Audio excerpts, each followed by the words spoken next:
What's up guys, and welcome back to another episode of Club and Country. This is episode number 82, and we're starting today's stuff with the second leg of our Europa League quarter-final. Stade Rennais after our 3-2 win in France as the French side come and take us on in South Wales. I have to say, the first leg was unbelievably difficult. We only just about managed to win it with a late Gavin Humphreys goal in the first leg.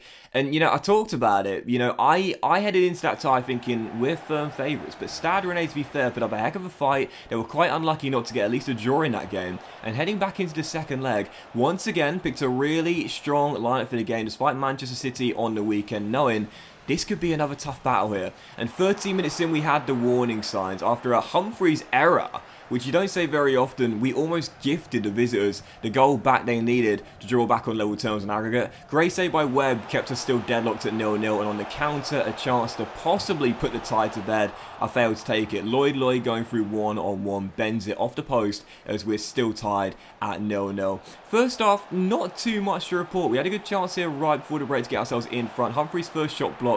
I love the footwork here, by the way. This was glorious to roll it through to Lloyd. Once again, another great chance for our number 7 that I failed to take with him. Smacks it over. It's still 0-0. And at the break, I was thinking a couple of missed opportunities to put this tie to bed. Can't keep Stade Rennais sniffing around because we know these guys have got the quality. We saw it in the first leg, and 6 minutes after the restart, Callum Mendo makes it 1-0. And the visitors have the lead they needed, got themselves in front, and now we were tied on aggregate, and I wasn't one bit surprised. These guys gave me a heck of a fight in the first leg, and now we were down on the night. So trying to get back in front over 2 legs. We had a great chance here. 25 minutes to go. Ruben Colwell storming through one-on-one, hits it straight at the goalkeeper, as I really should have buried it, but thankfully the awareness of Gavin keeps the chance alive, wins the rebound, heads it on, and who's there to turn in from close range?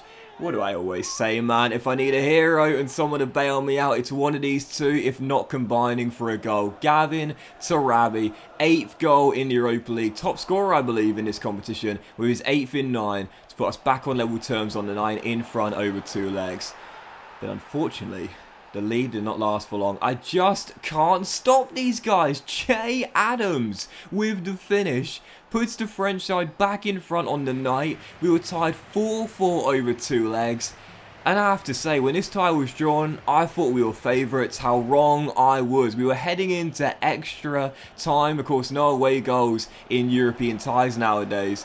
And Stade Rennais had a golden chance to take the lead 98 minutes in to the extra time period. Great save by Webb, and the offside flag raised. We were still only down by a goal on the night, and Stade Rennais were pushing for the winner. Still up by a goal on the night, but tied on aggregate. 112 minutes in, Tyler Roberts off the bench outpaces Daniel Rugani and gives us the goal to put us back on level terms on the night and lead once again on aggregate. I brought him on for Rabbi Matondo after Rabbi scored our leveler. I thought momentum was going to change at that point. Instead, after Che Adams got the goal to put Stade Rennais back in front on the night, the momentum switched. It was such an end-to-end game. I was thinking, am I going to regret that decision, taking Matondo off? Well, thankfully, no, in the end, it proved to be a right call. Tyler Roberts off the bench, those fresh legs, bangs in what will be the leveler on the night and the winner in the tie.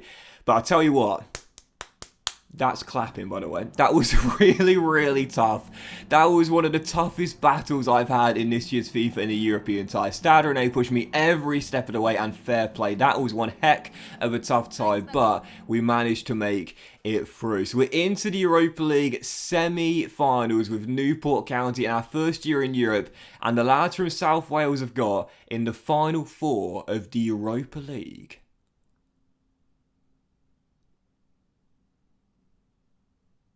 Sparta Prague, the Czech side. Roma vs Leipzig is the other semi-final draw, and with no disrespect there, I think we've got the easiest tie we possibly could have had. Sparta Prague in the Europa League semi-finals over 2 legs, and of course we know they've got some really good young talent, but they've moved on in the game. We know that the best young talent they've got, Adam Hlozek, the young striker, who is unreal in this game. I think his potential is 87, but he's moved on in the game. The young talents they've got have all gone elsewhere. So Sparta Prague now, you know, I thought the Stade Rennais tie was going to be a relatively routine one for us. How that proved to be not the case. So I'm not going to take anything for granted, but we're surely favourites. And I've got to say this, if we fail to win a trophy this season, it will be the worst bottle of all time. The stars have aligned, we're top of the table, we're still a few points clear of the Red Devils and have the game in hand as well. We've got a golden chance to reach the Europa League final now, because again, with no disrespect to Sparta Prague here, Leipzig or Roma, I think you know who I prefer to face. Sparta Prague's young talents have all moved on, so it's a shell of the team they would have started off with. Come on, man. This will be the worst bottle of all time if I fail to win a trophy this season. Surely this is the year we win our first major honour with Newport County. So, following game, second one today, Manchester City away, Etihad Stadium. And they themselves are on the verge of missing out of European qualification for next season. 8th place in the table and desperately need to start winning now if they're going to keep European football at the Etihad Stadium. Heading into the game, I thought I'd show you Humphreys has now hit 92 overall. Oh my goodness gracious me, having his best season of the save so far. And heading into this game, our last Premier League game was a shock defeat to Blackburn Rovers, a draw against Stade Rennais in midweek as well.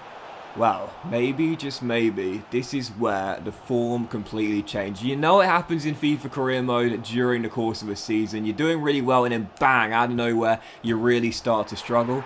Well, this was just one of those games where I thought, I'm not going to get anything here. We were 2-0 down early, and then right before the break, Phil Foden, with an absolute thunderbolt, puts the hosts 3-0 up before the break. And it's one of those games where, you know, when the AI, like, if they want to score, they'll score. Do you know what I mean? Like, this was just one of those games. We were 3-0 down. I thought, do you know what? We got Southampton in midweek. Forget it. Take the starters off. Humphreys, Rabi, and Lloyd Payne, our 3 best and highest rated players. Wasn't even half time. I took them off. I threw in the towel. I waved the white flag. I said, forget it. We ain't getting back in this game. You know, comebacks can happen in football, but not in this game. We were 3-0 down before the break. I was getting torn apart like a hot knife through butter. I couldn't stop Manchester City, so I thought, forget it. Take the starters off. We got the Saints on Wednesday night. And after City went 4-0 up, Ferran Torres, I was thinking, this is actually pretty embarrassing. So I've got to at least play for pride at this point. Okay, the points have gone, but at least play for pride. 21 minutes to go, we're down by 4-0. We get a goal back. Isaac Davis rolling it through to Mark Bound. Gareth Bale's regen gets a goal here. I love the celebration. Like, seriously, lads. Like, the fans don't care. We're 4-1 down. Just get the ball back and take it back to the halfway line. We're 4-1 down. And a few minutes later, to be fair, after getting a goal back and reducing the goal deficit here, we had a good chance to make it 4-2. Lloyd keeping the chance alive here, going up for an aerial duel. The clearance is only half dealt with as Rashesha wins it back. Rolls it through to Tyler Roberts. Lovely through ball to Isaac Davis. And it's Isaac who makes it 4-2. So good hustle by Rashesha. Great through ball by Tyler. And then Davis, it was come out of nowhere to once again get some minutes this season, makes it 4-2. And to be fair, in the end, we reduced the goal difference swing a little bit, which is, you know, pretty important because whilst we spurn our 2 games in hand, which I'm so frustrated about, we're still 4 points clear of the Red Devils, we're still 5 clear of Liverpool, and we're 7 clear of Everton, and we've got a better goal difference record than all of those teams as well. So to be fair, despite the loss there, to cut it to 2 goals when it could have been 4, that's not as bad as it potentially could have been. When I waved the white flag there was no limit to how many goals Man City could have scored. In the end, we could have seen our goal difference, gap be cut quite significantly. In the end, we pulled 2 goals back, and due to how tight it is, that could prove to be crucial. So 4-2 the final score, Man City get the win, and no wins in our last 3 games now in all competitions. Back-to-back losses in the Premier League. I was thinking, right, no more. We're getting back to winning ways here. We're going to keep Manchester United at bay with just a few games to go. 4 points to gap. We must win tonight. Wednesday night, Southampton. Like I said, I took off Matondo, Humphreys and Payne halfway through the Man City games to be fresh for this one. But 10 minutes in, it was Ruben Colwill who scored our first of the night. Colwill's been with us since season 1. Bangs in our first, gives the lead. There wasn't really much to report in the first half, to be fair. Game sparked into life in the second. 4 minutes after the restart, a chance to go 2 goals up. And with do so as well. Lloyd with the 1-2 with Rabi Matondo, and I knew at this point I made the right choice to throw in the white towel, throw the white flag, throw in the white towel against Man City. We had a fresher side for this game. We were beaten comfortably at that point, 3-0 down before the break. Matondo got that rest, could prove to be crucial, got himself another goal in his pursuit of the golden boot, put us 2-0 up, and whilst on the stroke of the hour mark, Haller put the Saints back in the game.